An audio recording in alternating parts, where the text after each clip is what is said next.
저는 물론 얼굴을 안 보여줄 수도 있지만 또 보여주는 게 A이기도 하고 그렇죠. 근데 한결같이 러시아에서 온 남녀 청년들은 얼굴을 안 보여줘요.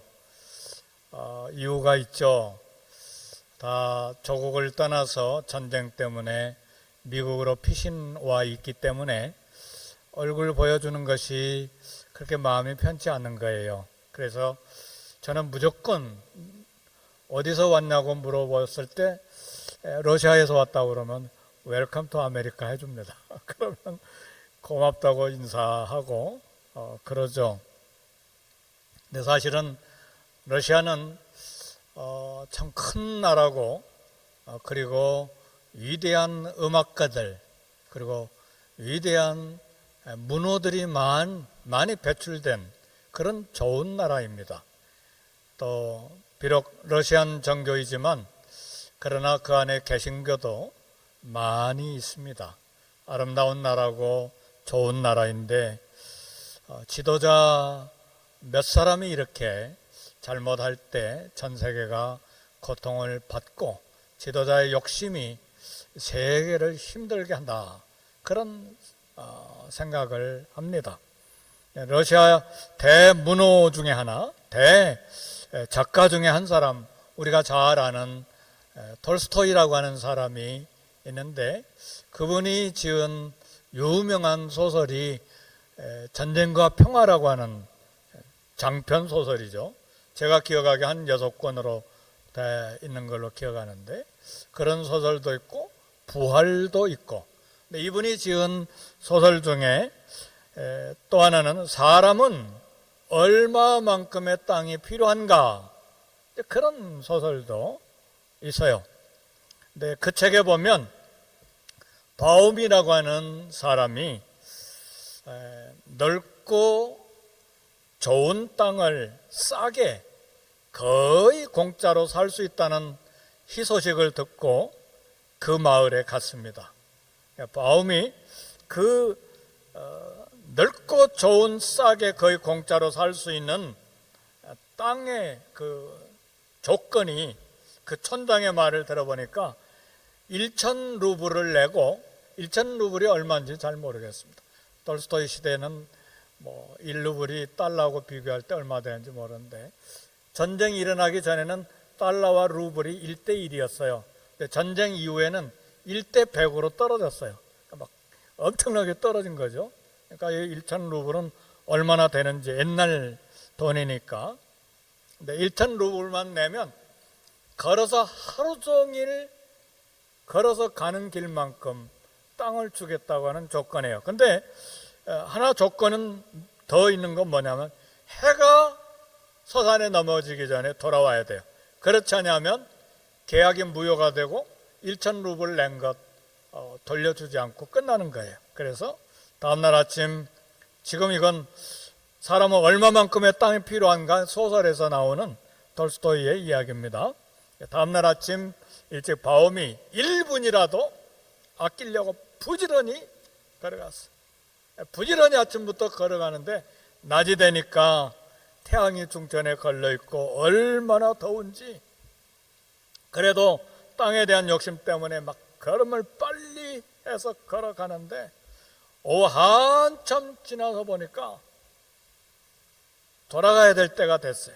근데 조금만 더 그리고 조금 더 가는데 온몸에 땀투성이가 되고 구두가 벗겨져 가지고 발에 상처투성이고 이제는 해가 정말 이제 지려고 하는데 그래서 돌이켜서 막 무작정 달렸는데 해가 져버리면 계약이 끝나버리잖아요. 무작정 달리는데 얼마나 막 힘을 다해서 달렸는지 심장이 터질 것 같은 고통을 경험하면서 막 달려서 돌아오는데 드디어 해가 떨어지는 순간에 출발했던 곳으로 되돌아왔어요. 근데 바움은 입에 피를 토하고 쓰러져서 죽었습니다. 사람들은 바움의 시체를 키를 재고 정확하게 2m의 땅을 파고 묻었습니다. 네, 그런 생각이 들어요. 이 비유의 이야기를 좀 읽어보면서 세계에서 가장 큰 땅을 가진 러시아의 푸틴 대통령이 자기 나라의 위대한 작가인 톨스토이의 이 작품을 읽었을까? 읽었더라면 교훈을 받았을 텐데 조금만 더 욕심을 낸 것이 바움을 죽게 만든 원인입니다. 그러니까 톨스토이는 이 소설을 통해서 이 바움이 인간의 끝없는 욕심을 갖는, 모든 인간을 대표한 그런 욕심, 욕망, 탐심에 대해서 고발을 하고 있습니다. 오늘 우리가 봉독한 교도관 누가복음에는 한 사람이 예수님께 형과 자기의 재산 상속 문제를 해결해 달라고 예수님께 찾아왔습니다. 예수님을 찾아온 동생은 형이 아마 부모로부터 상속받는 것인지 어떻게 된 건지 잘 모르지만 유산 상속을 나누는 일에 불공평하다고 느낀 게 확실해요. 그러니까 예수님께 나온 거죠. 예수님은 랍비시니까, 이스라엘의 랍비는 권위가 있잖아요. 선생님이니까 좀 해결을 볼 수 있겠다 하고 찾아왔는데, 네, 가난한 자든 부자이든 재산 상속 때는 대부분 99%의 사람들이 탐욕스러워진다고 말을 해요. 이 재산이 얼마나 되는지 모르지만 상속받는 일에 형제가 7이면 7, 10이면 10, 셋이면 셋, 다 긴장하는 거예요. 그리고 이 재산 상속에 대한 욕심이 생기는 것이죠. 만일 우리 예수님이 이 형제의 요청을 따라서 재판장이 되셨다면 로마 식민 정책이 있는데 이것도 예수님이 말씀하셔야 돼요. 그리고 그 당시에 노예 제도가 있었는데 노예 제도에 대해서도 예수님이 손을 보셔야 돼요. 그리고 부자와 가난한 자 문제를 간섭해야 돼요. 그렇게 됐더라면 사회적으로 전쟁이 일어나고 혁명이 일어나고 끊임없이 이 세상이 피바다가 되었을 것입니다. 예수님은 재산 상속 문제를 해결해 달라는 요청을 거절하셨습니다. 두 형제의 재산 상속 문제에 전혀 간섭하지 않으셨어요. 물론 주님은 분명하게 동생이 이야기한 것처럼 불공평하게 재산을 더 많이 차지한 형 인정하신 것도 아니에요. 동시에 이 동생의 가난한 자 편을 들어서 재산의 평등을 외치는 공산주의도 원치 않으신 것이 분명하세요. 우리 주님이 원하신 것은 부자든 가난한 자든 서로 겸손하고 서로 사랑하기를 원하시는 것이고, 소유에 집착하는 어리석음, 소유를 다루는 지혜에 대해서 오늘 교훈을 하시는 것입니다. 우리가 첫 번째로 생각할 것은 탐심은 물리쳐야 합니다. 탐심 때문에 두 형제도 다툽니다. 두 자매도 다퉈요. 형제가 7명이 있어도 다퉈요. 참 이 물질 소유 앞에 사람들이 모두 다 긴장하는데 그 이유는 우리 마음 안에 다 탐심이 있다는 말이에요. 그래서 오늘 본문에 주님은 15절에 말씀합니다. 삼가 모든 탐심을 물리치라. 사람의 생명이 그 소유에 넉넉한데 있지 아니하니라 그랬습니다. 예수님은 이 두 형제가 다투는 실제 문제점은 공평이냐 아니냐, 누가 더 많이 갖고 적게 가졌느냐가 아니라 실제 문제의 핵심은 둘에게 다 탐심이 있다는 사실을 알고 계셨어요. 사람들 보기에는 불평등이지만 하나님의 눈에는 동생이나 형이나 둘 다 마음의 탐욕을 갖고 있다는 사실이죠. 사랑하는 성도 여러분, 부를 갖거나 더 많은 부를 갖기를 원하는 것은 잘못이 아닙니다. 한국도 더 부자가 되려고 하잖아요. 그게 잘못은 아니라 그 말이죠. 사업가들이 더 많이 가지려고 하는 것, 학자들이 더 많은 지식을 얻으려고 하는 것, 잘못이 아니죠. 사람들이 자기 이치와 신분을 더 확장해 가려고 하는 것, 자연스러운 것이죠. 악은 어디에 있는가? 더욱더 많이, 더욱더 많이, 더 많이 가지려고 하는 탐심의 문제가 있어요. 왜냐하면 이 탐심은 돈을 자기 과시하는데 능력이 있다고 생각하는 거예요. 자기를 즐겁게 하는 수단으로 알고 기뻐하는 거예요. 탐심은 돈을 야망실현의 징검다리로 생각하고 귀중히 여기는 거예요. 탐심은 그래서 돈 그 자체를 사랑하는 구두쇠의 모습으로 나타나는 거예요. 예수님은 이러한 욕망, 탐욕의 노예가 되지 말라고 경고하십니다. 영원한 생명은 넉넉하게 가진 돈으로 얻을 수 있는 것이 아니다. 오늘 우리 주님이 그것을 말씀하시는 거예요. 사람의 생명이 그 소유에 넉넉한 데 있지 아니하다. 다시 말하면 영생은 넉넉한 돈으로 얻을 수 있는 것이 아니다.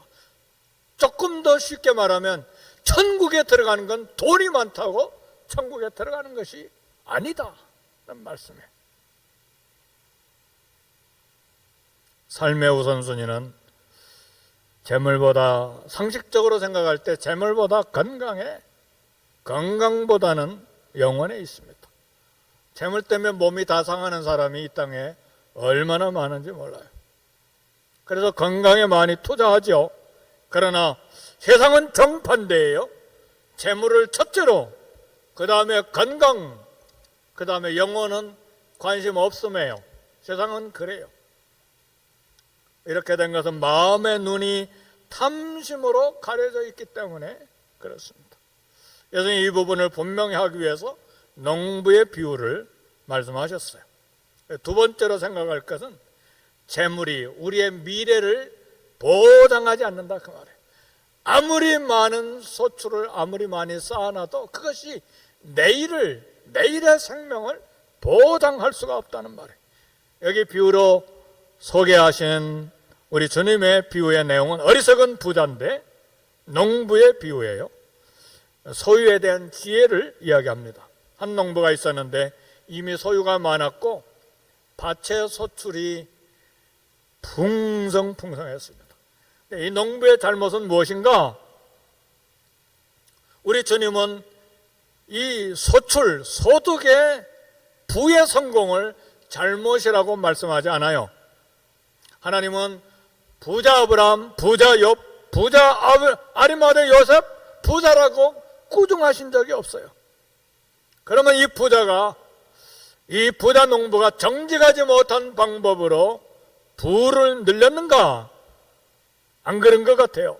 소출이 풍성했다는 것은 게으름 없이 부지런히 일한 것을 말합니다.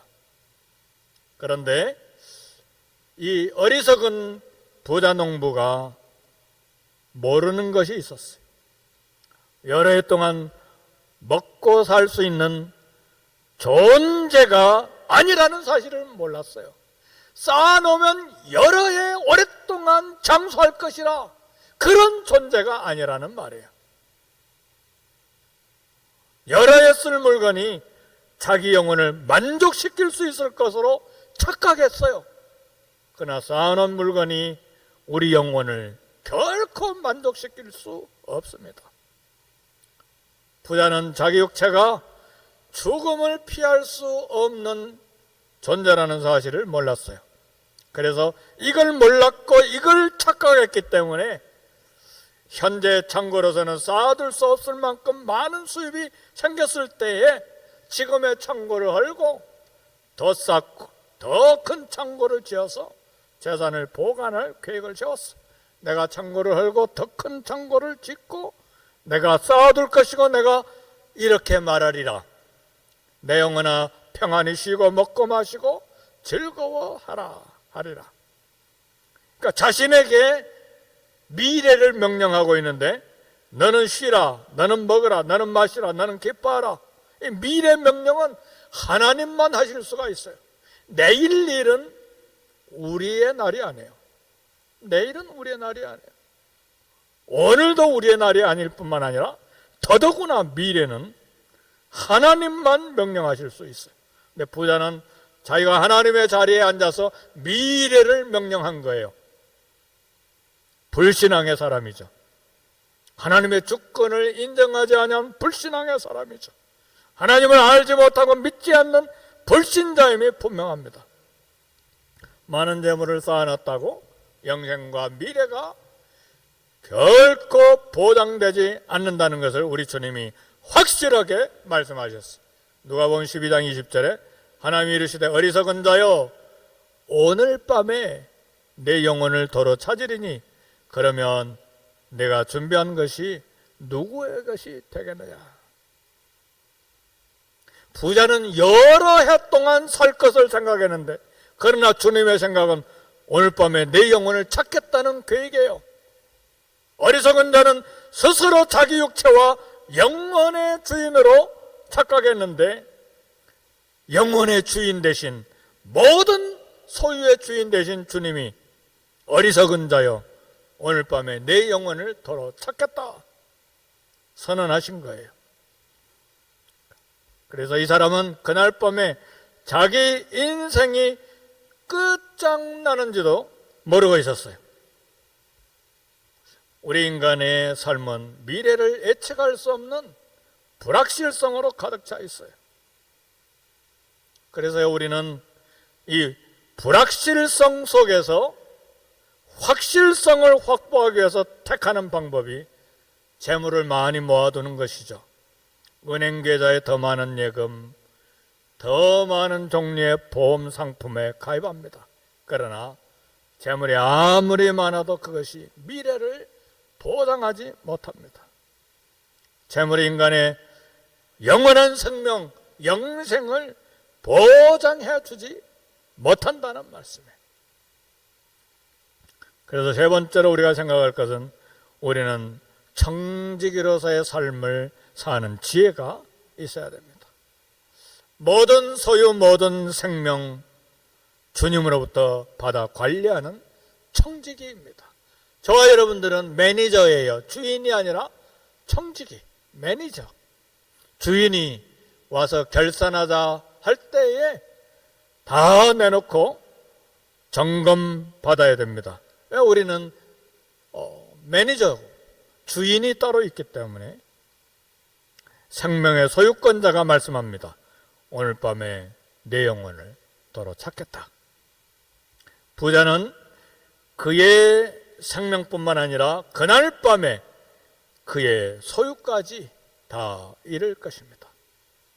인간의 생명, 저와 여러분의 생명, 일시적인 시간 동안, 한시적인 시간 동안 우리에게 맡겨진 거예요. 그래서 우리의 생명도 우리의 것이 아니고 주인 하나님 것이기 때문에 우리는 생명에 대한 청지기요 매니저일 뿐이에요. 그것처럼 소유도 일시적입니다. 세상에 어떤 인간도 자기 생명을 마음대로 연장할 수가 없습니다. 하나님께서 주신 허락하신 그 기간 동안만 생명을 유지할 수 있습니다. 재물도 지위도 재능도 건강도 명성도 영원히 소유할 수는 없습니다. 어리석은 농부는 풍성한 수입, 많은 재물을 자기 소유로 생각했어요. 그러나 자기 목숨조차도 자기 소유가 아닌 사실을 모르고 있었어요. 그래서 하나님은 이 부자 농부를 향해서 어리석은 자라 이렇게 말씀하셨어요. 생명과 재물 모든 것 하나님 앞에서 소유자가 아닌 청지기 자세를 갖는 지혜가 우리에게 있어야 합니다. 부자는 자기 인생의 가치를 쌓아놓은 돈으로 평가하려고 했어요. 가장 낮은 수준의 생각이죠. 쌓아놓은 돈으로 인생의 가치가 평가되는가? 자기가 저축한 돈의 액수로 삶의 가치를 정의하려고 했어요. 자기가 저축한 돈의 액수로 자신의 삶의 행복을 정의하려고 했어요. 그래서 어리석은 자라 그 말이죠. 그는 사업상 한 번도 약속을 못 지킨 적이 없었지만 죽음은 생각조차도 못하는 거예요. 그래서 어리석은 자죠. 그는 많은 날 즐길 것을 생각했지만 단 하루밖에 남지 않았던 사실을 몰랐기 때문에 어리석은 자이죠. 그리고 부자가 남긴 재산 나누는 사람들이 얼마나 부자를 비웃었을까 생각할 때 이 부자 농부는 그래서 어리석은 자이죠. 그래서 우리 주님은 우리가 하나님께 대해 부요한 자가 되라고 말씀하셨습니다. 하나님께 대해 부자가 되는 것은 하나님을 위해 재물을 사용하는 것이고 보물을 땅에 쌓아두지 않고 하늘에 쌓아두라는 것을 말씀하는 것이고 우리 주님이 말씀하신 대로 먼저 그의 나라와 그의 의를 구하는 것이 하나님께 부자가 되는 것입니다. 누가복음과 마태복음에 계속해서 본문을 따라서 읽어보면 하나님께 부여하게 되는 것은 가난한 자를 위해서 사용하는 것입니다. 가난해도 자기보다 더 가난한 자를 위해 재물을 쓰는 사람들이 있는데 이 사람들이 하나님 보시기에 하나님께 부유한 사람들이죠. 비록 가난하지만 나보다 더 가난한 사람을 위해 사용할 때 하나님 눈에 이 사람이 하나님께 대해서 부유한 사람이라는 말이죠. 그래서 잠언 19장 17절에 가난한 자를 불쌍히 여기는 것은 여호와께 꾸이는 것이니 그 선행을 갚아주리라. 가난한 자를 돕는 것은 하나님께 저축하는 것과 같다는 것입니다. 우리 주님은 가난한 자를 말씀하실 때 줄인 자, 목마른 자, 나그네 된 자, 헐벗은 자, 병든 자, 옥에 갇힌 자 이들을 작은 자라고 하셨는데 주님은 이 지극히 작은 자 하나에게 한 것이 곧 내게 한 것이니라 그렇게 말씀하셨습니다. 하나님은 가난한 자를 돌아보는 자에게 하늘의 보화를 약속하셨습니다. 그리고 이 땅의 소유를 지혜롭게 사용해서 예비된 나라를 상속받는 길이라고 말씀하셨습니다. 사랑하는 성도 여러분, 이 땅을 살아가는 동안에 우리의 생명과 우리의 소유를 어떻게 지혜롭게 하나님 앞에 사용할 것인가를 생각하고 하나님께 대하여 부유한 자로서 삶을 사는 저와 여러분이 되시기를 주의 이름으로 축복합니다. 네, 우리 기도하십시다. 말씀 생각하면서 1, 2분간 통성으로 함께 기도하겠습니다.